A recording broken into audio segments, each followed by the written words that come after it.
Hi, നമസ്കാരം. Dream മീഡിയയിലേക്ക് സ്വാഗതം.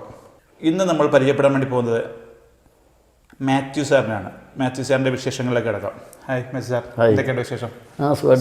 സുഖം തന്നെ. വളരെ തിരക്കിൻ്റെ സമയത്ത് നമുക്കൊരു വളരെ ഒരു 10 മിനിറ്റ് നമുക്ക് കിട്ടിയത് വളരെ സന്തോഷം. ഓക്കെ സാറേ, നമ്മൾ ഈ ലൊക്കേഷൻ എവിടെയാണ് ശരിക്കും? ഇത് ശരിക്കും പറഞ്ഞു കഴിഞ്ഞാൽ പത്തനംതിട്ട ജില്ലയിൽ കോഴഞ്ചേരിക്കടുത്ത് കുറിയന്നൂർ എന്ന് പറയുന്ന സ്ഥലമാണ്. കുറിയന്നൂർ അതായത് കോഴഞ്ചേരിയിൽ നിന്ന് എത്ര ഉണ്ട്? ഒരു 3.5 കിലോമീറ്റർ. 3.5 കിലോമീറ്റർ. എന്താണ് കമ്പനിയുടെ പേര്? കമ്പനിയുടെ പേര് യൂണിക്കോൺ കോച്ച് വർക്ക്സ് എന്നാണ് കമ്പനിയുടെ പേര്. അപ്പോൾ ഈ കമ്പനിയുടെ പ്രത്യേകതകളൊക്കെ എന്തൊക്കെയാണ്? ഈ കമ്പനിയുടെ പ്രത്യേകത എന്ന് പറഞ്ഞാൽ വളരെ വ്യത്യസ്തമായിട്ടുള്ളൊരു കൺസെപ്റ്റാണ്. അതെ, തീർച്ചയായിട്ടും. ഇതൊരു ശരിക്കും പറഞ്ഞു കഴിഞ്ഞാൽ നമ്മൾ ഒരു കമ്പനി തുടങ്ങണമെന്നോ ഇല്ലെങ്കിൽ ഇത് വലിയൊരു സംഭവത്തിലേക്ക് ആക്കണമെന്നോ എന്ന് വിചാരിച്ചൊന്നും തുടങ്ങിയൊരു സംഭവമല്ല. ഞാൻ ബാംഗ്ലൂരിലായിരുന്നു,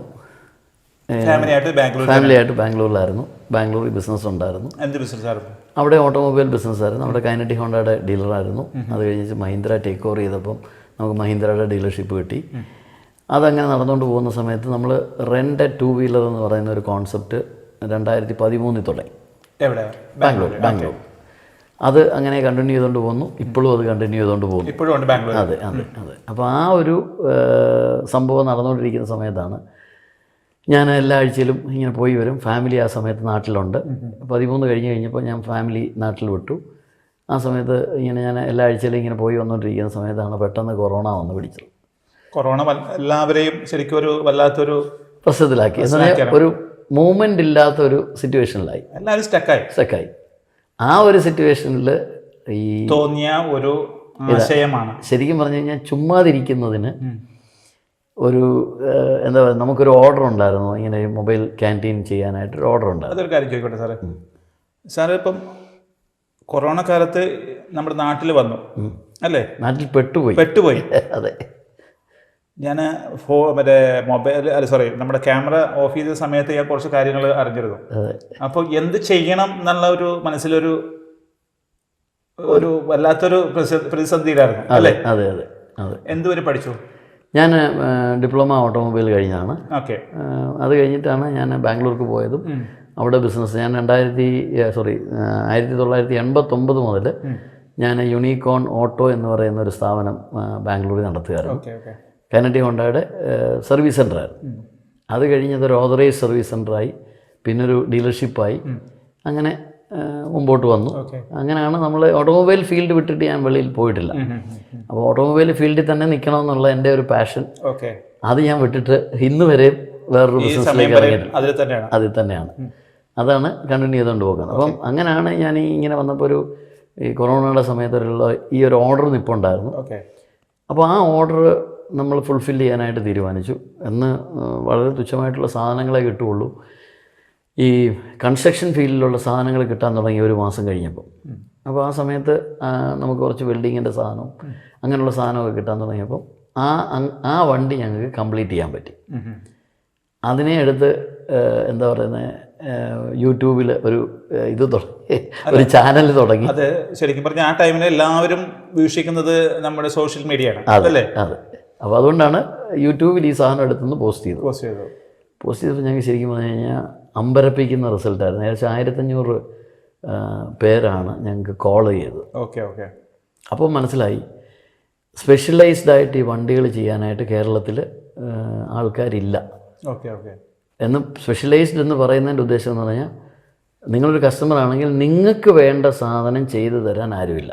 ശരിക്കും പറഞ്ഞാൽ ഓരോ സ്ഥലത്തും പകുതി പണി, അതായത് ഒരു ഫുള്ളായിട്ടുള്ള വർക്ക് ചെയ്തു കൊടുക്കുന്ന ഒരു സ്ഥാപനമില്ല. ഇതിനകത്ത് പ്രത്യേകിച്ച് പറഞ്ഞു കഴിഞ്ഞാൽ നിങ്ങൾക്കിപ്പോൾ ഒരു സാധനത്തിന് ഈ രീതിയിൽ വരച്ച് തരണമെന്ന് പറഞ്ഞു കഴിഞ്ഞാൽ ആ രീതിയിലായിരിക്കത്തില്ല ഇവിടുത്തെ ഒരാൾ ചെയ്യുന്നത്. തീർച്ചയായിട്ടും ഈ ചെയ്യുന്ന ആളിനൊരു മനസ്സിലൊരു സാധനം കാണും.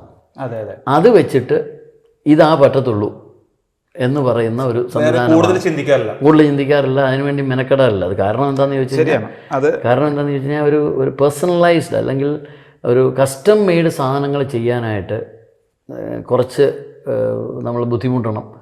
അതിന് വരുന്ന റിസൾട്ട് ചിലപ്പം നമ്മുടെ ഫിനാൻഷ്യലി നോക്കിക്കഴിഞ്ഞാൽ പ്രയോജനപ്പെടുന്നതായിരിക്കത്തില്ല. പിന്നെ അതുപോലെ സാറേ ഇപ്പോൾ ഈ പറഞ്ഞ പോലെ എല്ലാവരും ഫിനാൻസിൻ്റെ പുറകിലേക്കാണ് പോകുന്നത്. അതെ, തീർച്ചയായിട്ടും പാഷൻ്റെ പുറകെ പോകുന്നത് വളരെ കുറവാണ് അല്ലേ? അതെ. അത് നമ്മൾ ഇത്ര ചെയ്ത് കഴിഞ്ഞാൽ നമുക്കത് വിറ്റത്തെ കിട്ടുമോ? അതെ, ആ ഒരു ചിന്താഗതി അതുകൊണ്ടാണ് ഞങ്ങൾ ചെയ്യുന്ന വർക്കുകൾ എന്ന് പറഞ്ഞു കഴിഞ്ഞാൽ, ശരിക്കും പറഞ്ഞു കഴിഞ്ഞാൽ ഒരു നോർമൽ ഒരു വെൽഡിങ് ഷോപ്പിലോ അല്ലെങ്കിൽ ഒരു ഇതിലോ അവരുടെ തല ഉപയോഗിച്ചുകൊണ്ട് ചെയ്യാൻ പറ്റുമെന്നുണ്ടെങ്കിൽ ചെയ്യാവുന്ന ഒരു കാര്യമാണ്. പക്ഷേ കസ്റ്റമർക്ക് വേണ്ട രീതിയിൽ ചെയ്യാനായിട്ട് ഔട്ട്പുട്ട് കിട്ടുന്നില്ല അവർക്ക്. ഇതാണ് എനിക്ക് ശരിക്കും പറഞ്ഞു കഴിഞ്ഞാൽ ഈ കൊറോണ സമയത്തുള്ള കോളുകളിൽ നിന്ന് മനസ്സിലാക്കാൻ പറ്റും. എന്താ പറയുക, പല ഐഡിയാസും നമ്മൾക്ക് അതിനകത്തൂടെ നമുക്ക് പഠിക്കാൻ പറ്റും അല്ലേ?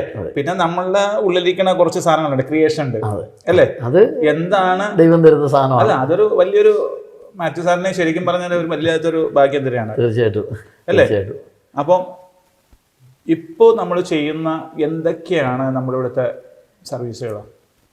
ശരിക്കും പറഞ്ഞാൽ ഞങ്ങൾ ഇന്നത് ചെയ്യുന്നു എന്ന് പറയുന്നതിനെക്കാട്ടിൽ കസ്റ്റമർക്ക് എന്താണോ വേണ്ടത് അത് നമുക്ക് ചെയ്തു കൊടുക്കാൻ പറ്റും.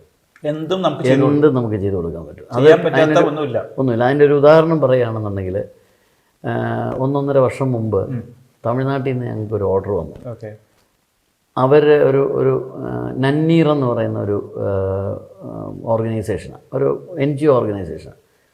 അവർ വന്നിട്ട് നമ്മളോട് പറയുന്നത്, ഞങ്ങൾക്കൊരു വണ്ടി വേണം, ആ വണ്ടിയിൽ ഒരു കിച്ചൺ ഉണ്ടായിരിക്കണം, ഒരു ബാത്റൂം ഉണ്ടായിരിക്കണം, ഞങ്ങൾക്ക് അത്യാവശ്യം സ്റ്റേജ് വേണം. അതായത് ഞാൻ ചോദിച്ചു, റെസ്റ്റോറൻറ്റിൽ എങ്ങനെ ചെന്ന് കയറി ചെല്ലാം, അതാണ് ഞാൻ ആദ്യം കരുതിയത്. പക്ഷെ ഞാൻ ചോദിച്ചത് എന്തിനാ? അപ്പോൾ അവർ പറയുന്നത് നന്നീർ എന്ന് പറയുന്ന സംഭവം എന്ന് പറഞ്ഞാൽ നല്ല വെള്ളം എന്നുള്ള, ഈ അഴുക്ക് വെള്ളത്തെ നല്ല വെള്ളം ആക്കാനായിട്ട് എന്തൊക്കെ ചെയ്യാൻ പറ്റും, ഇത് ഞങ്ങൾ സ്റ്റുഡൻസിൻ്റെ ഇടയിലേക്ക് പഠിപ്പിക്കാനായിട്ടാണ് ഞങ്ങൾ ഈ വണ്ടി ഉപയോഗിക്കുന്നത്. അപ്പോൾ ഇത്രയും കാര്യങ്ങളാണ് അവർ പറഞ്ഞത്. അപ്പോൾ ഞങ്ങളോട് ചോദിക്കുന്നു ഏത് വണ്ടി എടുക്കണം, ഇത് എടുക്കണം. അപ്പോൾ അവരുടെ മനസ്സിൽ ഒരു ബസ് പോലുള്ള ഒരു വലിയ വണ്ടിയായിരുന്നു അവർ ഉദ്ദേശിച്ചത്. ഹെവി സാധനം. പക്ഷേ അവർക്ക് അത്രയും ബഡ്ജറ്റില്ല. അപ്പോൾ അങ്ങനെ വന്നു കഴിഞ്ഞപ്പോഴത്തേക്ക് നമ്മളൊരു ബഡാ ദോസ്തിൻ്റെ വണ്ടി ഞങ്ങൾ സജസ്റ്റ് ചെയ്തു. ഒരു വണ്ടി എടുത്ത് തന്നു. അതിനകത്ത് ശരിക്കും പറഞ്ഞു കഴിഞ്ഞാൽ ഒരു മഴ പോലും ഞങ്ങൾ അതിനകത്ത് സെറ്റ് ചെയ്തു. എന്ന് പറഞ്ഞാൽ മഴയാണല്ലോ വെള്ളം തരുന്ന ഒരു മെയിൻ സോഴ്സ്. അപ്പോൾ ആ മഴയുടെ വെള്ളം എങ്ങനെ യൂട്ടിലൈസ് ചെയ്യാം എന്ന് പറഞ്ഞാൽ റെയിൻ വാട്ടർ ഹാർവെസ്റ്റിംഗ് പോലും പിള്ളേർ പഠിക്കേണ്ട കാര്യമാണ്. അപ്പോൾ അത് ഞങ്ങൾ അതിനകത്ത് ചെയ്തു. അപ്പോൾ അത് ശരിക്കും പറഞ്ഞാൽ ഞങ്ങൾ സക്സസ്ഫുൾ ആയിരുന്നു. അപ്പോൾ അത് ഇപ്പോഴും മധുരയിൽ ഉള്ള ആ ഓർഗനൈസേഷൻ ആ വണ്ടി യൂസ് ചെയ്യുന്നുണ്ട്. ഞങ്ങളുമായിട്ട് നല്ല കണക്ഷനുണ്ട്. അപ്പം അങ്ങനെയുള്ള സംവിധാനങ്ങൾ. ഓക്കെ. അതുപോലെ തന്നെ പറയുകയാണെന്നുണ്ടെങ്കിൽ വേറെ ഞങ്ങളുടെ ഈ അടുത്ത് തന്നെ കോഴഞ്ചേരിയിലുള്ള ഒരു അങ്കിൾ വന്നിട്ട് പറഞ്ഞു, മോന് ഇതുപോലെ ആക്സിഡൻ്റായി, അവനെ ശരിക്കും പറഞ്ഞാൽ അവനെ ഹോസ്പിറ്റലിൽ കൊണ്ടുപോകാനായിട്ട് ആംബുലൻസ് ഞങ്ങളുടെ വീട്ടിൽ വരുമ്പം മറ്റുള്ളവരെല്ലാം ഇങ്ങനെ നോക്കി ശരിക്കും എന്താണെന്നുള്ളത് ഒരു ആൾക്കാർക്ക് ഇപ്പോൾ സ്വാഭാവികമായിട്ട് നമ്മൾ ഓരോ വീട്ടിൽ വരുമ്പോൾ സ്വാഭാവികമായിട്ട് നമ്മളാണെങ്കിലും ശ്രദ്ധിക്കും. അതെ. അപ്പോൾ എല്ലാവരും ശ്രദ്ധിക്കുന്നു. അവന് വളരെ അത് 26-27 വയസ്സുള്ള കുട്ടികളല്ലേ. അപ്പം അവന് ഭയങ്കരമായിട്ട് ഫീൽ ചെയ്യുന്നു. അപ്പോൾ അവന് ഈ ബേസിക്കലി ഹോസ്പിറ്റലിൽ പോകാനായിട്ടും പിന്നെ അതുപോലെ തന്നെ വെളിയിലൊക്കെ പോകാനായിട്ട് ഒരു വണ്ടി എടുത്താൽ എന്തെങ്കിലും ചെയ്തു തരാൻ പറ്റുമോ, അവന് ഇലക്ട്രിക് വീൽ ചെയറുണ്ട്, കയറാനായിട്ടൊരു സംവിധാനം ചെയ്യാമോ എന്ന് ചോദിച്ചു. അതും ചെയ്തു. അപ്പോൾ ശരിക്കും പറഞ്ഞാൽ സാധാരണ കാറ് അതിനകത്ത് 2 പേർക്ക് ഫ്രണ്ടിലിരിക്കാം, അതേ ഡ്രൈവർക്കും ഒരാൾ കൂടെ ഇരിക്കാം അല്ലേ? ഇരിക്കാം. ഞങ്ങളൊരു ഈക്കോ വണ്ടിയാണ് അത് ചെയ്തത്. അപ്പോൾ അതിനകത്ത് ഈവൻ പുറകിലൊരു 3 പേർക്ക് ഇരിക്കാനുള്ള സംവിധാനമുണ്ട്. ഈ വീൽ ചെയറും ഓടിച്ച് വീൽ ചെയർ അതിനകത്ത് കയറുകയും ചെയ്യും. അപ്പോൾ അത്രയും ഇതായിട്ട് ചെയ്തു. അപ്പോൾ ഞാൻ പറയുന്നത് എന്താണെന്ന് ചോദിച്ചാൽ, എന്താണോ കസ്റ്റമർക്ക് വേണ്ടത് അത് നമുക്ക് ചെയ്തു കൊടുക്കാം. അപ്പം ഞങ്ങൾ ഇപ്പം കൊമേഴ്ഷ്യലായിട്ട് ഞങ്ങൾ പറയുകയാണെങ്കിൽ ഇങ്ങനെയുള്ള ഈ ഹാൻഡിക്യാപ്ഡ് ആൾക്കാർക്ക് വേണ്ടി ചെയ്യുന്നത് ഞങ്ങളൊരു പ്രോഫിറ്റ് മേക്കിങ്ങിന് വേണ്ടി ചെയ്യുന്നതല്ല. എന്ന് പറഞ്ഞാൽ ഒരു മൊബിലിറ്റി ഇല്ലാത്ത ഒരാൾക്ക് മൊബിലിറ്റി കൊടുക്കുക എന്ന് പറയുന്നത് ഞങ്ങളുടെ ചാരിറ്റി പ്രവർത്തനമായിട്ട് ഞങ്ങൾ ചെയ്തു കൊടുക്കുന്ന ഒരു സാധനമാണ്. അതേ സമയം പ്രോഫിറ്റബിൾ ഉണ്ടാക്കുകയും കമ്പനി നിലനിൽക്കണമല്ലോ. തീർച്ചയായിട്ടും 10-25 പേര് ജോലി ചെയ്യുന്നുണ്ട്, അവർക്ക് ശമ്പളം കൊടുക്കും. അപ്പോൾ അങ്ങനെയുള്ള കാര്യങ്ങൾ ചെയ്യുന്നതിന് ഞങ്ങൾ മെയിനായിട്ട് ചെയ്യുന്നതാണ് മൊബൈൽ ക്യാൻറ്റീൻ. ഒരു മെയിൻ സംഭവമാണ്. ഇപ്പോൾ ഈ മൊബൈൽ ക്യാൻറ്റീൻ എന്ന് പറഞ്ഞില്ലേ, എത്ര ടൈപ്പ് ക്യാൻറ്റീൻസ് ആണ് നമ്മൾ ഏതൊക്കെ ടൈപ്പോ ഏതൊക്കെ വണ്ടികൾ? അതായത് മൊബൈൽ ക്യാൻറ്റീൻ എന്ന് ആൾക്കാർ പറയുമ്പോൾ ഞങ്ങൾ രജിസ്റ്റേർഡ് ആയിട്ട് മൊബൈൽ ക്യാൻറ്റീൻ ചെയ്തു കൊടുക്കും. അതെന്ന് പറയുമ്പം ചെയ്സ് എടുത്ത് ആ ചെയ്സയിൽ രജിസ്ട്രേഷൻ ചെയ്ത് വേണം മൊബൈൽ ക്യാൻറ്റീൻ എന്നുള്ളൊരു ഇത്. അതിൻ്റെ ഒരു അഡ്വാൻറ്റേജ് എന്ന് പറഞ്ഞാൽ എവിടെ വേണമെന്നുണ്ടെങ്കിലും ഈ വണ്ടി കൊണ്ടു നടന്ന് കച്ചവടം ചെയ്യാൻ പറ്റും. അതാണ് അതിൻ്റെ അതിനൊരു അഡ്വാൻറ്റേജ്. കേരളത്തിൽ ഏത് പബ്ലിക് പ്ലേസിലും നമുക്ക് ശരിക്കും കച്ചവടം ചെയ്യാം. അതാണ് ഒരു മൊബൈൽ ഈ റെസ്റ്റോറൻറ്റിൻ്റെ ഒരു സംവിധാനം. അപ്പോൾ ഞാൻ അത് കാര്യം കൂടി ചോദിച്ചോട്ടെ. ഞാനൊരു കസ്റ്റമർ എന്നുള്ള നിലയ്ക്ക് ഈ രജിസ്ട്രേഷൻ കാര്യങ്ങളൊക്കെ മാത്യു സാറ് തന്നെ ഈ കമ്പനി തന്നെ ചെയ്തു കൊടുക്കും. നമ്മൾ പുതിയതായിട്ട് വണ്ടി എടുത്തു തരാൻ മാത്രമേ നമ്മൾ പറയുന്നുള്ളൂ. പുതിയതായിട്ട് വണ്ടി ചെയ്സയിൽ എടുത്തു കഴിഞ്ഞാൽ നമ്മൾ ബോഡി കംപ്ലീറ്റ് ചെയ്ത് ഈ കംപ്ലീറ്റ് വർക്കും നമ്മൾ ഫിനിഷ് ചെയ്ത് കഴിഞ്ഞതിന് ശേഷം RTOയിൽ അതാത് RTOയിൽ ഏത് സ്ഥലത്താണോ ഏത് ഡിസ്ട്രിക്റ്റിലാണോ അവിടുത്തെ RTO കൊണ്ടിട്ട് കംപ്ലീറ്റ് ആയിട്ട് രജിസ്റ്റർ ചെയ്ത് മൊബൈൽ ക്യാൻറ്റീൻ എന്ന കാറ്റഗറിയിൽ രജിസ്റ്റർ ചെയ്ത് നമ്മൾ അവർ ചെയ്യേണ്ട കാര്യം എന്തെങ്കിൽ ഈ പറഞ്ഞ പോലെ ഫുഡ് സെക്ഷൻ അതുകൊണ്ട് അതിന്റെ ലൈസൻസ് മാത്രം എടുത്താൽ മതി. അതെ, FSSAIയുടെ ലൈസൻസ് അവർ മാത്രം എടുത്താൽ മതി. മൊബൈൽ വെണ്ടർ എന്നുള്ള ലൈസൻസ്. പ്രേക്ഷകരെ, നിങ്ങൾ ഈ താഴെ കാണുന്ന നമ്പറിൽ നിങ്ങൾക്ക് ചെറിയ രീതിയിലാണെങ്കിലും ഏത് രീതിയിലുള്ളൂ അല്ലേ. ഈ ഞാൻ പറയാൻ വന്നത് നമുക്ക് ഈ റെസ്റ്റോറൻറ്റിന് തന്നെ ഉപയോഗിക്കുന്ന 2-3 കാറ്റഗറിയിൽ നമുക്ക് കാര്യങ്ങൾ ചെയ്യാം. അത് ഒന്നെന്ന് പറഞ്ഞു കഴിഞ്ഞാൽ ഈ മൊബൈൽ ക്യാൻറ്റീൻ. അത് നമുക്ക് പബ്ലിക് പ്ലേസിൽ എവിടെ വേണമെങ്കിലും ഇട്ട് കച്ചവടം ചെയ്യാനായിട്ടുള്ള ഒരു സംവിധാനം.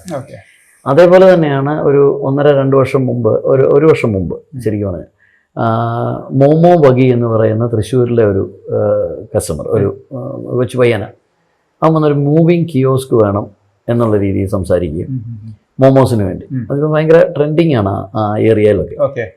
അത് ശരിക്കും പറഞ്ഞാൽ 4 വീലയിൽ ഒരു കിയോസ്ക് എന്ന് പറഞ്ഞാൽ നമുക്കൊരു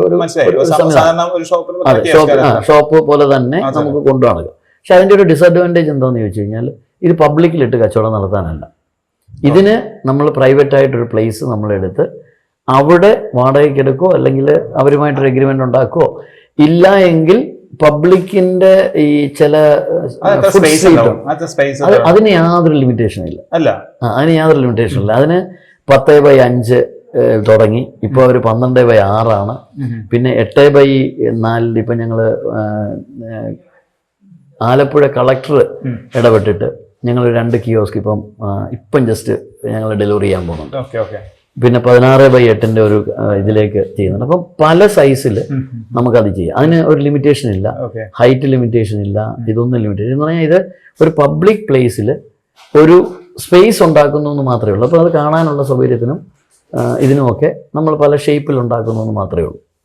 അപ്പം അതുപോലെ തന്നെ ഇപ്പോൾ ഒരു സാധാരണക്കാരനെ ഒരു ഷോപ്പ് എടുത്തിട്ട് നമുക്ക് അവിടെ ഹ്യൂജ് റെന്റ് കൊടുത്ത് ചെയ്യുന്നതിന് പകരം, അത് മാത്രമല്ല സാറേ, ഇപ്പോൾ നമുക്ക് അവിടെ കച്ചവടം ഇല്ല എങ്കിൽ നമുക്ക് അതുകൊണ്ട് പറിച്ച് വേറെ സ്ഥലത്ത് കൊണ്ട് നടാം.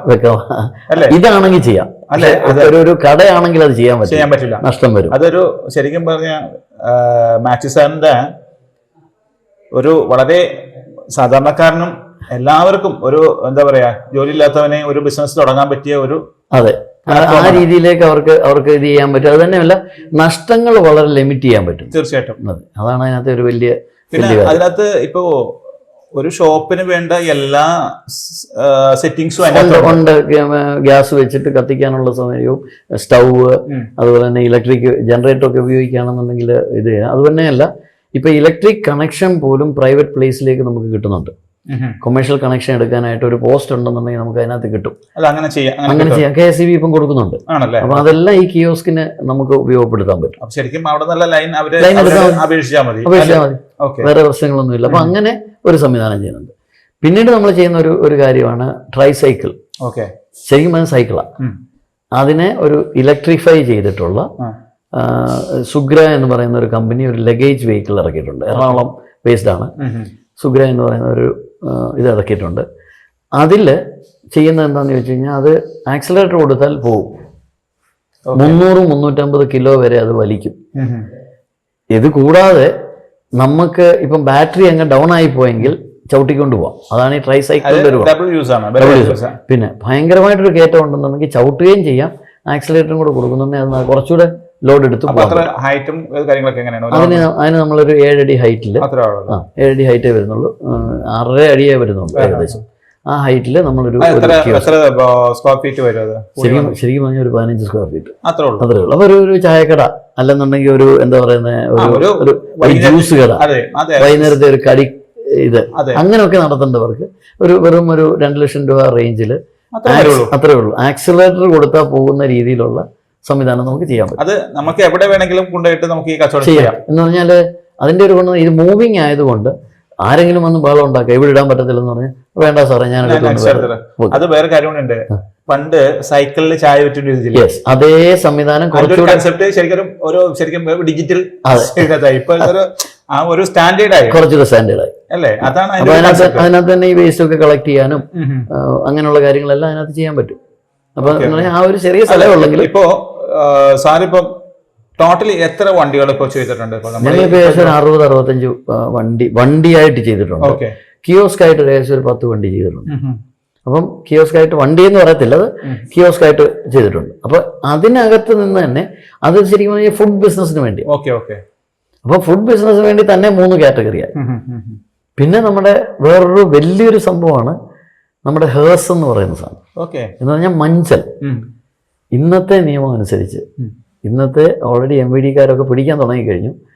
ഇന്നത്തെ ഇതനുസരിച്ച് ആംബുലൻസിൽ ഡെഡ് ബോഡി കൊണ്ടുപോകാൻ പാടില്ലെന്നാണ് നിയമം. അങ്ങനെ ഒരു നിയമം അത് ഈ കൊറോണ സമയത്താണ് അതിന്റെ ഇംപ്ലിമെന്റേഷൻ തുടങ്ങിയത്.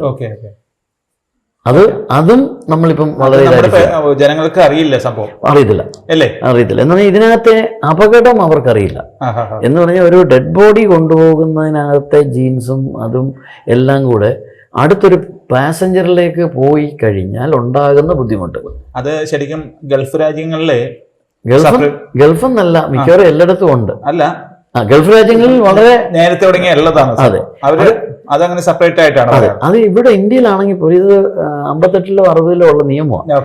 നമുക്ക് ഏറ്റവും കൂടുതൽ മനസ്സിലാക്കാൻ പറ്റുന്നത് നമ്മൾ ഒരു ഇത് എന്താ നമ്മുടെ ആർമിയുമായി ബന്ധപ്പെട്ടിട്ടുള്ള ഏതെങ്കിലും ഒരു ഫിലിം കണ്ടു കഴിഞ്ഞാൽ നമുക്കത് മനസ്സിലാക്കാം. തീർച്ചയായിട്ടും ഈ ആംബുലൻസിൽ ഡെഡ് ബോഡി കൊണ്ടുപോകുന്ന ഡെഡ് ബോഡി അല്ല, ഒരു ആളിനെ കൊണ്ടുപോകുന്നതായിട്ട് കാണിച്ചിട്ട് ആള് മരിച്ചു കഴിഞ്ഞാൽ പിന്നീട് അത് വേറെ വണ്ടിയിലേക്ക് മാറ്റിയാ കൊണ്ടുപോകുന്നത്. അപ്പൊ തന്നെ ആർമിയൊക്കെ പണ്ട് മുതലേ ഇത്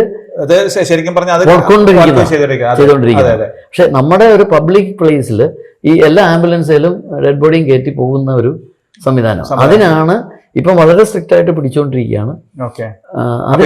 ഗവൺമെന്റ് അത് സ്ട്രിക്റ്റ് ആക്കി കൊണ്ടുവരും. ഇപ്പോഴത്തെ ഗവൺമെന്റ് അത് വളരെ സ്ട്രിക്റ്റ് ആയിട്ട്, സെൻട്രൽ ഗവൺമെന്റും അത് അങ്ങനെ ഒരു കാറ്റഗറി തന്നെ കൊണ്ടുവന്ന് ഹേഴ്സ് എന്ന ഡെലിവറി വാനിലാണ് ചെയ്യുന്നത്. ഡെലിവറി വാൻ എന്ന് പറഞ്ഞാൽ ലഗേജ് കൊണ്ടുപോകേണ്ട വണ്ടിയിലാണ് ഈ ഒരു സംഭവം ചെയ്യുന്നത്. അപ്പൊ അതിപ്പോ സ്റ്റാർട്ടപ്പ് ചെയ്തോ? സ്റ്റാർട്ടപ്പ് അല്ല, ഏകദേശം ഒരു 10-25 വണ്ടി ഞങ്ങൾ ഓൾറെഡി ചെയ്തു.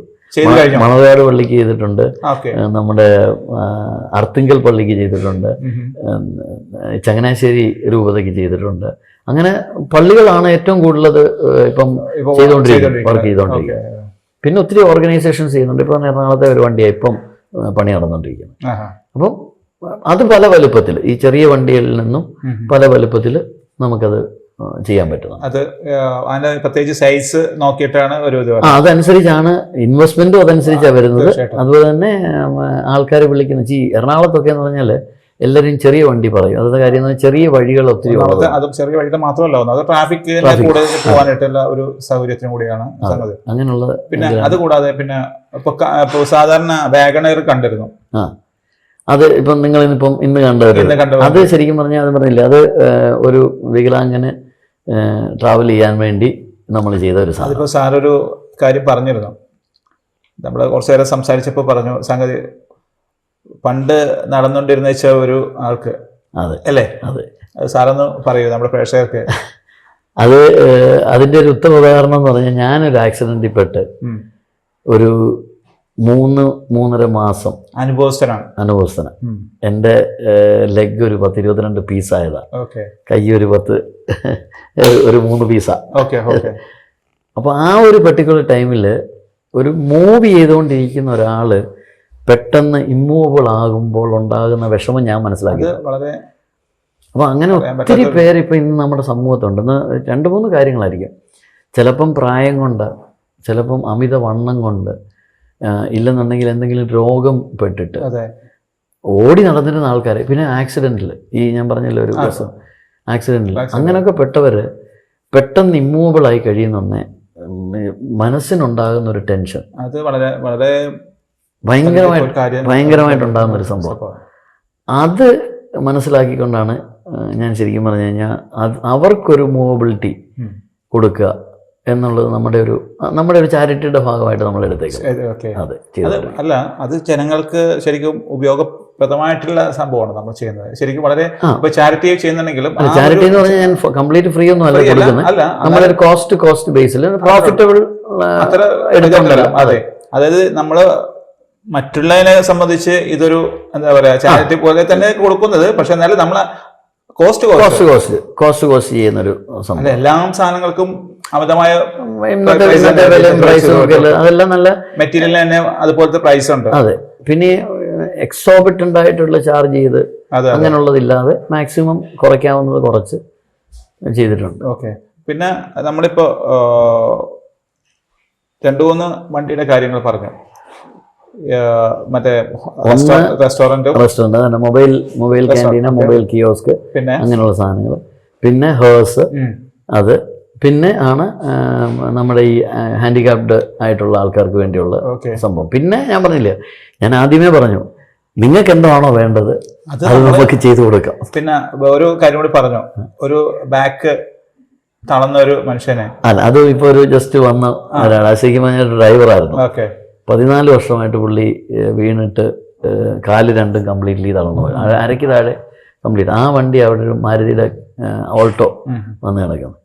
അതിനകത്ത് ഇപ്പം ചെയ്യേണ്ടതായിട്ടുള്ള ഞാൻ ചെയ്തിട്ടുമില്ല. ചെയ്തേണ്ടതായിട്ടുള്ളതെന്ന് പറഞ്ഞാൽ ക്ലച്ചും, ഞാനിപ്പം ആലോചിച്ചുകൊണ്ടിരിക്കുന്ന ഒരു സംഭവമാണ്, ക്ലച്ചും ഗിയറും ഹാൻഡില് പ്ലസ് ബ്രേക്കും ആക്സിലറേറ്ററും ഹാൻഡില്, വീണ്ടും സ്റ്റിയറിംഗ് ഹാൻഡിൽ. അപ്പോൾ ശരിക്കും പറഞ്ഞാൽ ഈ 5 പ്രവർത്തനം കയ്യിൽ നടക്കണം. അപ്പോൾ അതിനുള്ള ചിന്തകളിലേക്ക് പോയിക്കൊണ്ടിരിക്കുന്നത്. ഇപ്പൊ ഈ അടുത്ത് വന്നിരുന്ന വണ്ടിയാണ്, ഇപ്പം വന്നിട്ടേ ഉള്ളൂ. ഞാനൊരു 1.5 മാസത്തിനുള്ളിൽ തരാമെന്ന് പറഞ്ഞിട്ടുണ്ട് തിരിച്ച്. അപ്പോൾ ഈ പറഞ്ഞ പോലെ നമ്മൾ മനുഷ്യന് എന്താണ് ആവശ്യപ്പെടുന്നത് അതിലേക്ക് നമുക്ക് എത്തിച്ചു കൊടുക്കാൻ പറ്റും അല്ലേ? അതുപോലെ തന്നെ കഴിഞ്ഞ ഞങ്ങളുടെ ഒരു മാസം മുമ്പ് ഞങ്ങളത് വണ്ടി ഡെലിവറി ചെയ്ത ട്രിവാൻഡ്രത്തുള്ളൊരു IT എഞ്ചിനീയറാണ്. പുള്ളിക്ക് പോളിയോ വന്നിട്ട് പണ്ട് മുതലേ പ്രശ്നമുള്ളതാണ്. പുള്ളി ഇപ്പോൾ ഒരു വീൽ ചെയർ വാങ്ങിച്ചു, അത് റിമോട്ടലി കൺട്രോൾഡ്. അതെന്താ ചെയ്തേക്കുന്നത് വെച്ചാൽ, പുള്ളി വണ്ടി ഓടിക്കും, കാർ ഓടിക്കും. അപ്പം വീൽ ചെയറിൽ വന്ന് കാറിൻ്റെ ഫ്രണ്ട് സീറ്റിൽ കയറി ഇരുന്ന് കഴിഞ്ഞതിന് ശേഷം ആ വീൽ ചെയർ എടുത്ത് പൊക്കി ആരെങ്കിലും വെച്ച് കൊടുക്കണം ഈ വണ്ടിയുടെ പുറകിൽ. അപ്പോൾ 2 പേര് വേണം. അതിന് പകരം അതിനാണ് ഈ റിമോട്ട് കൺട്രോൾഡ് ആയിട്ടുള്ള വീൽ ചെയർ വാങ്ങിച്ചത്. എന്നിട്ട് പുള്ളി അതിലിരുന്നുകൊണ്ട് ക്യാമറയുടെ സൗകര്യത്തോടു കൂടി ഈ വീൽ ചെയറിനെ പുറകിൽ കൂടെ ഓടിച്ച് പുള്ളിയുടെ പുറവശത്തെ ഇന്നിപ്പം കണ്ട പോലെ ഇത് പുറകിലൂടെ തുറന്ന് ഫോൾഡ് ചെയ്യും. ഇത് വീൽ ചെയർ അതിനകത്ത് കയറി അത് ഫോൾഡ് ചെയ്ത് റിമോട്ടിൽ തന്നെ എല്ലാ കാര്യങ്ങളും ചെയ്യുന്നു. അങ്ങനെ ഒരു സംവിധാനവും നമ്മൾ ചെയ്തു. അപ്പോൾ ഞങ്ങൾ 5-6 മാസം എടുത്തു. പക്ഷെ എന്നാലും സക്സസ്ഫുൾ ആയിട്ട്. ഇപ്പൊ സാറേ, ആ വണ്ടി കാണുമ്പോ ഇങ്ങനെ ഒരു ഹാൻഡിക്യാപ്പ് ഒന്നും തോന്നില്ല. സാധാരണ ഒരു കാറ് വാഗണർ എന്നുള്ളത് തോന്നുന്നു അല്ലേ? ആ രീതിയിൽ പക്ഷെ പക്ക ഫിനിഷ് കേട്ടോ. ഇത് നമ്മൾ അത് കണ്ടു കഴിഞ്ഞാൽ നമ്മൾ അത് ചെയ്യിച്ചു. നമ്മള് ഞാനൊരു കസ്റ്റമർ എന്ന നിലയ്ക്ക് ഞാൻ പറയുകയാണ്, ശരിക്കും അത് കണ്ടിട്ട് നമുക്ക് അത് ചെയ്യപ്പെട്ടു പോയി. പെട്ടെന്ന് നോക്കി കഴിഞ്ഞാൽ ഒന്നും മനസ്സിലാകത്തില്ല. അല്ല, സാധാരണ സാർ ഇപ്പം ഡിക്കി ഓപ്പൺ ചെയ്ത് പിന്നെ ഈ പറഞ്ഞ പോലെ പ്ലാറ്റ്ഫോം തുറന്ന് താഴേക്ക് ആക്കി ആള് കയറി ഇത് അതുപോലെ തന്നെ അടിച്ച് അത് നമ്മളെ ഓട്ടോമാറ്റിക്കലി അല്ലല്ലോ നമ്മളെ. അതാ ഞാൻ പറഞ്ഞത്, ഞാൻ ഒരിക്കലും അവർക്കൊരു അമിത ചെലവ് വരാനായിട്ട് ഞാൻ ആഗ്രഹിക്കുന്നു. ഈ ഓട്ടോമാറ്റിക് ഒക്കെ ചെയ്യുന്നുണ്ട്. ഞാൻ കഴിഞ്ഞൊരു ദിവസം ഒരു ആളുമായിട്ട് സംസാരിച്ചപ്പോൾ ഈ വണ്ടിയിൽ അകത്ത് കയറിയിരുന്ന് വണ്ടി ഓടിച്ച് പോകുന്ന രീതിയിൽ ഒരു വീഡിയോ കണ്ടു, ആ രീതി ചെയ്യണമെന്ന് പറഞ്ഞു. അപ്പോൾ ഞാൻ അവരോട് ചോദിച്ച ഒരൊറ്റ കാര്യമുള്ളൂ, ഈ വണ്ടിയുടെ വില 7 ലക്ഷം രൂപയേ ഉള്ളൂ. തീർച്ചയായിട്ടും. പുള്ളി അതിനകത്ത് എത്ര രൂപ ചിലവാക്കി എന്ന് നിങ്ങൾ ചോദിച്ചോ എന്ന് ചോദിച്ചു. 9 ലക്ഷം രൂപ ചിലവാക്കി. എക്സ്ട്രാ.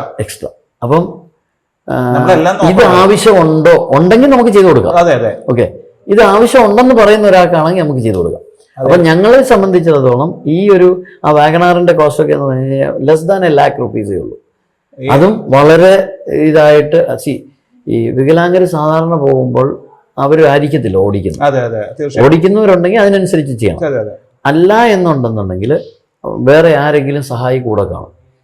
അപ്പം അവർക്ക് ഈ റാമ്പ് പൊക്കാൻ ബുദ്ധിമുട്ടുണ്ടാകരുത്. തീർച്ചയായും അതെ വളരെ ഒറ്റ കയ്യിൽ അല്ലെങ്കിൽ ഒരു വിരളയിൽ പൊക്കത്തക്കോണമുള്ള സംവിധാനത്തിൽ നമ്മളത് ചെയ്തു കൊടുക്കുന്നു. അപ്പം അങ്ങനെ വരുമ്പോൾ അതുപോലെ മത്സരേ 4 വർഷമായിട്ട് ഈ ഒരു പ്രസ്ഥാനം നടത്തിക്കൊണ്ട് പോകണല്ലേ അല്ലേ? അതെ. എത്ര വണ്ടികൾ ഇതിനകത്ത് ചെയ്തു? ഞങ്ങൾ അപ്രോക്സിമേറ്റ്ലി ഒരു വണ്ടിയായിട്ട് നോക്കുകയാണെങ്കിൽ ഒരു 55-60 വണ്ടികളും, പിന്നീട് അത് ഈ മൊബൈൽ ക്യാൻറ്റീനാണ് ഞാൻ പറഞ്ഞത്. പിന്നെ ഒരു ഹേഴ്സ് ഒരു 15-20 എണ്ണം ഹേഴ്സ് ചെയ്തിട്ടുണ്ട്. പിന്നെ ഈ കിയോസ്ക് ഇപ്പോൾ ഒരു 10-15 എണ്ണം അങ്ങനെ ചെയ്തിട്ടുണ്ട്. പിന്നെ ഡിഫറെൻറ്റ് വെഹിക്കിൾ, ഡിഫറെൻ്റ്ലി ഏബിൾഡ് ആൾക്കാർക്ക് വേണ്ടിയുള്ളത് അതും ഒരു 10-15 വണ്ടികൾ എങ്ങനെയായാലും ചെയ്തിട്ടുണ്ടാവും. ഞാൻ കൃത്യം കണക്കല്ലെങ്കിൽ പോലും എങ്കിൽ പോലും ഒരു 10-50 വണ്ടികൾ നമ്മൾ ചെയ്തിട്ടുണ്ട്. മാഡം ശരിക്കും പറഞ്ഞിട്ടുണ്ടെങ്കിൽ മാത്യു സാറിൻ്റെ ഒരു വലം കൈ തന്നെ പറയാം. അതെ അതെ അതെ അല്ല, ഞാൻ എനിക്ക് തോന്നുന്നു ബിസിനസ്സിനകത്ത് എനിക്കൊരു പരിചയമില്ലാത്ത, ബിക്കോസ് എൻ്റെ ഫാദർ ആണെങ്കിൽ ഗവൺമെൻറ് എംപ്ലോയി ആയിരുന്നു. അപ്പം ഞാൻ ബിസിനസ്സിലോട്ട് വരുന്നത് മാത്യുവിൻ്റെ എന്തോ മാത്യുവിനെ കല്യാണം കഴിഞ്ഞിട്ട് വന്നപ്പോഴാണ് ഈ ഒരു പ്രസ്ഥാനത്തിലേക്ക് അതെ ഈ പ്രസ്ഥാനത്തിലേക്ക് വരുന്നത് അല്ലേ? നമ്മള് എന്താണ് ബിസിനസ് എന്നുള്ളത് പഠിക്കണം. അതെ, ഇവിടെ വന്നു കഴിഞ്ഞിട്ടാണ് ഞാൻ പഠിച്ചത് എന്തുവാ ബിസിനസ്. ശരിക്കും എവിടെ ശരിക്കും ഞാൻ ജനിച്ച് വളർന്നൊക്കെ ബാംഗ്ലൂരാണ്. ബിക്കോസ് ഡാഡിക്ക് അവിടെ ആയിരുന്നു ഇത് എന്തോ ഏജീസ് ഓഫീസിലായിരുന്നു, ബാംഗ്ലൂരിലെ ഏജീസ് ഓഫീസിലായിരുന്നു. അപ്പൊ അതുകൊണ്ട് ഞാൻ അവിടെ ജനിച്ച് വളർന്നേ. അപ്പൊ എന്റെ മലയാളത്തിൽ ഇച്ചിരി പ്രയാസം ഉണ്ടായിരിക്കും. അതുകൊണ്ട് മലയാളം നല്ല രീതിയിൽ മലയാളം പറയുന്നുണ്ട്. പക്ഷെ എന്നിട്ട് നേരത്തെ പറഞ്ഞിരുന്നു മലയാളത്തിലെ ഇത് പറയാനായിട്ടൊരു ബുദ്ധിമുട്ടുണ്ടെന്ന് പറഞ്ഞു. പക്ഷെ കുഴപ്പമില്ല, നല്ല നമ്മളെക്കാട്ടും ക്ലിയർ ആയിട്ട് മലയാളം പറയാനുണ്ട്. പക്ഷെ കുറച്ച് നമ്മൾ പറയുമ്പോ നമ്മൾ ഇത്തിരി ഫാസ്റ്റ് ആയിട്ടാണ് ചോദിക്കുന്നത് അല്ലേ? അതിന് പെട്ടെന്ന് പറയാനായിട്ടുള്ള ഒരു ടൈം എടുക്കണം അല്ലേ? നമ്മുടെ ഈ കമ്പനിയുടെ, ഞാനിപ്പോ മാത്യു സാറിനോട് ചോദിച്ചു എന്താണ് ഈ നമ്മുടെ ഈ കമ്പനിയുടെ ഒരു പ്രത്യേകത? മാത്യു എന്ന് പറയുന്നത് ഞാൻ പ്രത്യേകം വിളിക്കുന്ന ജോയിച്ചാനാണ്. അത് അങ്ങനെ പോവാം. ജോയിച്ചാന് പണ്ട് എന്നോട് പറഞ്ഞൊരു കാര്യമാണ്, എനിക്ക് ഒരു പാഷൻ ഉണ്ട്, ഞാൻ ഇങ്ങനെ ഒരു സംഭവം തുടങ്ങണമെന്ന്. അപ്പം ഞങ്ങൾ ആക്ച്വലി ഈ കൊറോണയുടെ സമയത്ത് ചുമ്മാതിരിക്കുമ്പം ഞാൻ പറഞ്ഞു നമുക്ക് എന്തെങ്കിലും തുടങ്ങാം. ബിക്കോസ് ഇവിടെ ചുമ്മാ ഇരുന്നിട്ട് ഞങ്ങൾ രണ്ടുപേരും ചുമ്മാ ഇരുന്നിട്ടില്ല. ബിക്കോസ് അവിടെ ബാംഗ്ലൂരിലാണെങ്കിലും ഞങ്ങൾക്ക് എൻഗേജ്ഡ് ആയിരുന്നു. 2 വീലർ ബിസിനസ് ഉണ്ട്, 2 വീലറുടെ ഡീലർഷിപ്പ് ഉണ്ടായിരുന്നു, അതിൽ ഞാൻ ഇൻവോൾവ് ആയിരുന്നു. ഞാൻ ഇവിടെ വന്നപ്പം ഈ ചുമ്മാ ഇരിക്കുന്ന ഒരു കാര്യം ഭയങ്കര ഒരു പ്രയാസം രണ്ടുപേർക്കുമായിരുന്നു. അപ്പം അങ്ങനെ ഞാൻ പറഞ്ഞു 2017 ജോയിച്ചാന് സിസ്റ്ററിന് വേണ്ടി ഒരു ഫുഡ് ട്രക്ക് ഉണ്ടാക്കിയത്. അപ്പം അത് സത്യം പറഞ്ഞാൽ ആ ഫുഡ് ട്രക്ക് ഒരു വലിയ ക്ലിക്കായിരുന്നു. ഞങ്ങളിവിടെ കോഴഞ്ചേരി വെച്ച് തന്നെയാണ് ഈ ഫുഡിന്റെ ബിസിനസ്സൊക്കെ സ്റ്റാർട്ടപ്പ് ചെയ്ത് ഈ ട്രക്ക് വെച്ചിട്ട്. അപ്പൊ അതിനകത്ത് ചേച്ചിയാണ് കൂടുതലും അതിനകത്ത് അതെ ചേച്ചിയാണ് ഇത് ചെയ്തത്, ഈ ഫുഡ് ട്രക്ക് ചെയ്തത്. ഫുഡ് ട്രക്കിന്റെ കോൺസെപ്റ്റ് ചോദിച്ചാൽ കൊണ്ടുവന്നിട്ട് അത് ഉണ്ടാക്കി ചേച്ചിയായിരുന്നു അതിനകത്ത് സെയിൽസ് ഒക്കെ ചെയ്തോണ്ടിരുന്നത്. അപ്പൊ അത് ഭയങ്കരമായിട്ട് ക്ലിക്കായി. അതിനകത്ത് കുറെ എൻക്വയറീസും വന്നു. അപ്പൊ ഇത് കണ്ടിട്ടാണ് മനുഷ്യർ ചോദിച്ചത്. അപ്പൊ അങ്ങനെ ക്വാളിറ്റിയും നമ്മൾ ചെയ്യുന്ന വർക്കിന് അല്ലേ? അതെ അതെ ആ ക്വാളിറ്റി ഉണ്ടല്ലോ. അത് ജോളീസ് കിച്ചൺ എന്ന് പറഞ്ഞാണ് ആദ്യം നമ്മൾ 2017 ഇല്ല, ഇപ്പം ചേച്ചി അത് സ്റ്റോപ്പ് ചെയ്തു. പക്ഷെ ചേച്ചിക്ക് വേറെ കേറ്ററിംഗ് ബിസിനസ് ഉണ്ട്, പക്ഷെ ഇതില്ല. കേറ്ററിംഗ് ബിസിനസ് ഇപ്പോഴും നടത്തുന്നുണ്ട് ചേച്ചി. അപ്പൊ അങ്ങനെ തുടങ്ങിയ ഒരു ഇതാണ് പ്രസ്ഥാനമാണ് നമ്മൾ. അപ്പൊ ഞാൻ പറഞ്ഞു ഇങ്ങനെ ഒത്തിരി എൻക്വയറീസ് ഉള്ളത് കൊണ്ട് why don't we start it. അപ്പൊ അങ്ങനെ തുടങ്ങിയതാണ്. ഈ ഒരു എൻക്വയറി വന്നു, അങ്ങനെ തുടങ്ങി ഇപ്പം സത്യം പറഞ്ഞ ഞങ്ങൾക്ക് ഫോൺ വെക്കാനുള്ള സമയം കാണുന്നില്ല. പക്ഷേ ശരിക്കും പറഞ്ഞ വലിയൊരു സപ്പോർട്ട് തന്നെയാണ്. അതെ അതെ, രണ്ടുപേരും അങ്ങോട്ടും ഇങ്ങോട്ടും സപ്പോർട്ട്. അത് ശരിക്കും പറഞ്ഞ ഒരു ഫാമിലിയുടെ സപ്പോർട്ട് എനിക്ക് ശരിക്കും ഞാൻ മാത്യു സാറിനോട് സംസാരിച്ചപ്പോൾ തന്നെ അത് ശരിക്കും പറഞ്ഞാൽ നിങ്ങളുടെ ഒരു ബ്ലെസ്സിങ് ആണ് ശരിക്കും കേട്ടോ, രണ്ടുപേരുടെ ഒരു ദൈവാധീനം അല്ലേ? അതെ, അത് ശരിക്കും എന്താ പറയുക, മാഡത്തിൻ്റെ മുഖത്ത് നോക്കുമ്പോൾ തന്നെ ആ സന്തോഷം നമുക്ക് കാണാൻ കഴിയുന്നുണ്ട്. ശരിക്കും പറഞ്ഞാൽ ആ ഒരു സക്സസ്ഫുൾ ആയിട്ട് ഇത്രയും ആക്ച്വലി ഞാനൊരു ഇൻഡിപെൻഡന്റ് വുമൻ ആയെങ്കിൽ അത് മാത്യുയുടെ ഒരു കഴിവാണ്. അതെ, തീർച്ചയായിട്ടും. ബിക്കോസ് ഞാൻ ജനിച്ച് വളർന്ന ഒരു ഫാമിലി എന്ന് പറഞ്ഞാൽ എൻ്റെ പപ്പ എന്നെ എവിടെയും വിടത്തില്ലായിരുന്നു. ഞാൻ ഒറ്റ മോളായിട്ട്, ബിക്കോസ് എനിക്ക് ബ്രദേഴ്സ് ഉണ്ട്, ഒറ്റ മോളാണ്. അപ്പൊ എന്നെ എവിടെയും വിട്ടിട്ടില്ല അങ്ങനെ ചെയ്യാനോ, ഇൻഡിപെൻഡന്റ് ആയിട്ട് ഞാൻ പോയിട്ടില്ല. പക്ഷെ കെയർ ചെയ്ത് കൊണ്ടിരുന്ന സംഭവം പണ്ടത്തെ ഒരു നമ്മുടെ ജീവിത ശൈലി അല്ലേ, 1990s നിങ്ങൾക്ക് അറിയാമോ. അത് കഴിഞ്ഞ് ഞാൻ മാത്യുയുടെ അടുത്ത് വന്നപ്പോ എന്നെ സത്യം പറഞ്ഞ തുറന്നു വിട്ടുള്ളൊരു അല്ല. അപ്പൊ നമുക്ക് വേറെ ഒന്നല്ല, നമ്മളിപ്പോ കമ്പനിയില് പല കാര്യങ്ങൾ ചെയ്യുന്നത് മാഡം തന്നെയാണ് അല്ലേ? അതെ. അല്ല ശരിക്കും അക്കൗണ്ട്സ് അക്കൗണ്ട്സ് മൊത്തം ഞാൻ ഹാൻഡിൽ ചെയ്യുന്നത്. പിന്നെ അതിനകത്ത് പർച്ചേസ് ചെയ്യുന്നതും നമ്മൾ തന്നെ പർച്ചേസ് ചെയ്യുന്നതെന്ന് പറഞ്ഞാൽ അത് റോ മെറ്റീരിയൽസ്, വേണ്ട റോ മെറ്റീരിയൽസ് എന്തൊക്കെയാണെന്നുണ്ടെങ്കിൽ നമ്മൾ തന്നെ സ്റ്റോക്ക് ഫിൽ ചെയ്യാം അല്ലേ? അത് വളരെ ഒരു സപ്പോർട്ട് തന്നെയാണ് കേട്ടോ ശരിക്കും. അല്ല, നമ്മൾ പല സ്ഥലങ്ങളിലും നമ്മൾ പോയിട്ട് ഇതുപോലെ സംസാരിച്ചിട്ടുണ്ട്. പക്ഷെ ഇതേപോലത്തെ ഒരു സപ്പോർട്ട് നമ്മൾ ആദ്യമായിട്ടാണ് ഞാൻ നമ്മുടെ ഒരു കൺസെപ്റ്റ് കാണുന്നത്. അത് നമ്മുടെ എത്ര വന്നാലും ശരിക്കും പറഞ്ഞിട്ടുണ്ടെങ്കിൽ മാത്യു സാറിന്റെ മദറിന്റെ ഒരു ആഗ്രഹം അല്ലേ? മമ്മി എപ്പോഴും പറയുമായിരുന്നു ഇങ്ങനെ, മോളെ ഞാൻ ഒരു സ്വപ്നം ഇങ്ങനെ ഈ ഞങ്ങളുടെ ഒരു വസ്തു എന്ന് പറഞ്ഞ സാറ് കണ്ടിട്ടുണ്ടല്ലോ പറയും. അപ്പൊ അത് മൊത്തം ഇങ്ങനെ ഒരു വണ്ടിയായിട്ട് ഞാൻ കാണുന്നുണ്ടെന്ന് പറയുമായിരുന്നു. പക്ഷെ ഇപ്പം മമ്മി ഇല്ല, അത് കാണുന്നുണ്ട്. മമ്മിയുടെ വലിയൊരു ബ്ലെസ്സിങ് ആണത്. അല്ല, അതുകൊണ്ടാണ് ഇപ്പൊ ഈ പറഞ്ഞ പോലെ ഇപ്പൊ ഈ 1 ഏക്കർ സ്ഥലത്ത് വണ്ടി കൊണ്ട് നിറയും. അതായത് അത് സക്സസ്ഫുൾ ആയിക്കൊണ്ടിരിക്കുക. ഇപ്പൊ നമ്മുടെ 4 വർഷമായിട്ടുള്ളൂ, അത് കൂടുതൽ കാലങ്ങളായിട്ടില്ല. അപ്പോ അതിന്റെ എല്ലാം ബ്ലെസ്സിങ് മമ്മിയുടെയും ശരിക്കും ദൈവത്തിന്റെ ആ ഒരു ബ്ലെസ്സിങ് അല്ലേ? എത്ര പിള്ളേരുണ്ട്? ഞങ്ങൾക്ക് 3 പെൺമക്കളാണ്. ഓക്കെ. മൂത്ത മോളുടെ കല്യാണം കഴിഞ്ഞു. മോള് സ്വന്തമായിട്ടൊരു ബിസിനസ്, അതും ബിസിനസ് അല്ല, ഒരു ഫ്രാഞ്ചൈസി, ഒരു ലാബിന്റെ ഫ്രാഞ്ചൈസി എടുത്തിട്ട്, മൈക്രോ ലാബിന്റെ ഫ്രാഞ്ചൈസി എടുത്ത് നടത്തുന്നു. അല്ല, തോട്ടഭാഗം എന്ന് പറയും, തിരുവല്ലയ്ക്ക് അടുത്ത്. മരുമോന് ആക്ച്വലി ഒരു മെർച്ചന്റ് നേവിയിലാണ്. അപ്പം അവൻ ഷിപ്പിലാണ്, മിക്കവരും ഷിപ്പിലാണ്. അതെ. രണ്ടാമത്തെ മോൾ ഇപ്പം ഡിഗ്രി കഴിഞ്ഞു, PG ചെയ്യാനുള്ള ഇതിലാണ്. 3ാമത്തെ മോൾ ഡിഗ്രി ചെയ്യുന്നു. അവർ രണ്ടുപേരും ബാസ്കറ്റ്ബോൾ പ്ലേയേഴ്സ് ആണ്. അപ്പം ഇപ്പോഴും മോള് ഒരു എന്താ നാഷണൽ ഗെയിംസിന്റെ ഇതിന് പോയിട്ടുണ്ട്, നെറ്റ്ബോളിന്റെ നാഷണൽ ഗെയിംസ്. അതെ. അപ്പം ഈ ഒരു ബിസിനസിന്റെ ഇടയ്ക്കും നമുക്കൊരു എന്റർടൈൻമെന്റ് വേണം. നമ്മളിപ്പോ ഈ പുറത്തേക്ക് എന്തെങ്കിലും ഫംഗ്ഷന് പോകുമ്പോൾ അതിന് ടൈം കണ്ടെത്താറുണ്ടോ? ടൈം കണ്ടെത്താറുണ്ടോന്ന് ചോദിച്ചാൽ വളരെ ചുരുക്കം. ബിക്കോസ് ഫുൾ ഫോക്കസ് ചെയ്യുന്നത് നമ്മൾ ആ ബിസിനസ്സിൽ എങ്ങനെ മാക്സിമം നമ്മൾ അല്ലേ, അത് 2 കൈയിലും നമ്മൾ എന്താ പറയാ അതേപോലെ തന്നെ കൊണ്ടുപോകുന്നത് അല്ലേ? അത് ശരിയാ. രണ്ടും ബിസിനസ്സും വീടും അടുത്തുള്ളതുകൊണ്ട്. പക്ഷെ അത് രണ്ടും കൂടി മെയിൻറ്റെയിൻ ചെയ്ത് പോകുന്നത് ശരിക്കും ഭയങ്കര പ്രയാസം. അതെ, ഭയങ്കര പ്രയാസം എന്ന് പറഞ്ഞാൽ ഈ family is different and office is different. ഇപ്പൊ നമുക്ക് ഓഫീസ് വേറൊരു സ്ഥലത്താണെങ്കിൽ ഓക്കെ, നമ്മള് അവിടെ പോയി ഒരു 9 മണി തൊട്ട് 6 മണി അവിടെ ഇരുന്നിട്ട് നമുക്ക് ചെയ്തിട്ട് തിരിച്ചു വരാം. പക്ഷെ ഇതല്ല, ഇവിടെ രാത്രിയിലും കസ്റ്റമേഴ്സ് ഉണ്ട്, എല്ലാം ഉണ്ട്. ടൈം പീരീഡ് ഇല്ല. ഇപ്പൊ ഹസ്ബൻഡ് പറഞ്ഞിരുന്നു എത്ര 12 മണിക്ക് വിളിച്ചാലും ഫോൺ കോൾ അറ്റൻഡ് ചെയ്യണം. അതാണ് നമ്മുടെ കമ്പനിയുടെ ഒരു ക്വാളിറ്റി. അതെ, എനിക്ക് തോന്നുന്നു നമ്മുടെ ഒരു സക്സസ് അതുകൊണ്ടാണ് തോന്നുന്നു എനിക്ക്. എത്ര മണിയാണെങ്കിലും ഞങ്ങൾക്ക് ഈ വെഹിക്കിൾ റെന്റൽസ് ഉണ്ടായിരുന്നല്ലോ, അപ്പൊ രാത്രിയിലും കോൾസ് വരും. ഇങ്ങനെ പോലീസുകാർ വിളിക്കും, ഇങ്ങനെ വണ്ടി ഇങ്ങനെ ഒരു സംഭവം ഇവിടെ ഉണ്ട്, അവരോട് ഇത് എടുക്കാൻ പറയും. അപ്പം അതെല്ലാം ഞങ്ങൾ അറ്റൻഡ് ചെയ്യുമായിരുന്നു. ഇത് തന്നെയാണെങ്കിലും ഞങ്ങൾക്ക് കോൾസ് വരുന്നത് രാത്രിയിലും കോൾസ് വരാറുണ്ട്, ഈ ഫുഡ് ട്രക്കിന്റെ അന്വേഷണം. എനിക്ക് തോന്നുന്നു അവിടെ ഈ ഗൾഫിലൊക്കെ കുറച്ചുകൂടെ വൈകുന്നേര സമയത്ത് അവർ ഫ്രീ ആകുമ്പോൾ ആയിരിക്കും അവർ വിളിക്കുന്നത്. ഞങ്ങൾ ആ രാത്രിയിലും ഞങ്ങൾ കോൾസ് അറ്റൻഡ് ചെയ്യാറുണ്ട്, കസ്റ്റമേഴ്സ്. അപ്പൊ ഈ കസ്റ്റമർ കോൾസ് മിക്കവാറും അറ്റൻഡ് ചെയ്യുന്നത് ഞാനാണ്. എന്നിട്ട് പിന്നെയാണ് മാത്യുക്ക് വല്ല ടെക്നിക്കൽ ലീഗലാണെങ്കിലും ടെക്നിക്കൽ ആണെങ്കിലും വല്ലതും പറയാൻ മാത്യുവിനാണ് കൂടുതലും പറയാൻ പറ്റുന്നത്. ബാക്കിയുള്ള ബേസിക് ഒക്കെ ഉള്ളത് എനിക്ക് പറയാൻ പറ്റും. പക്ഷേ ഏകദേശം ഒരു അതിനെ കുറിച്ച് പറയാനുള്ള ഒരു സെറ്റപ്പായി വരുന്നു. അല്ല, ഞാൻ പറയാറുണ്ട്, സെറ്റപ്പ് ആയിരുന്നത് ടെക്നിക്കൽ ഓൾസോ എനിക്ക് പറയാം. പക്ഷെ ചില കാര്യങ്ങൾ എനിക്ക് പറയാൻ പറ്റില്ല. അത് കൂടുതലും ടെക്നിക്കൽ ഡീറ്റെയിൽസ് ഒക്കെ ഞാൻ ബേസിക്കലി ഒരു സൈക്കോളജി സ്റ്റുഡന്റ്. അപ്പൊ എനിക്ക് അക്കൗണ്ട്സ് ഞാൻ ചെയ്യുന്നത് ഈ അത് പക്ഷെ വേറൊരു ബാക്ക്ഗ്രൗണ്ടിലാണ് അല്ലെ? Totally different. എനിക്ക് തോന്നുന്നു സൈക്കോളജി ആയതുകൊണ്ടായിരിക്കും മാത്യുയുടെ കൂടെ എനിക്ക് ജീവിക്കാൻ പറ്റുന്നത്. ഞാൻ എപ്പോഴും പറയാറുണ്ട്.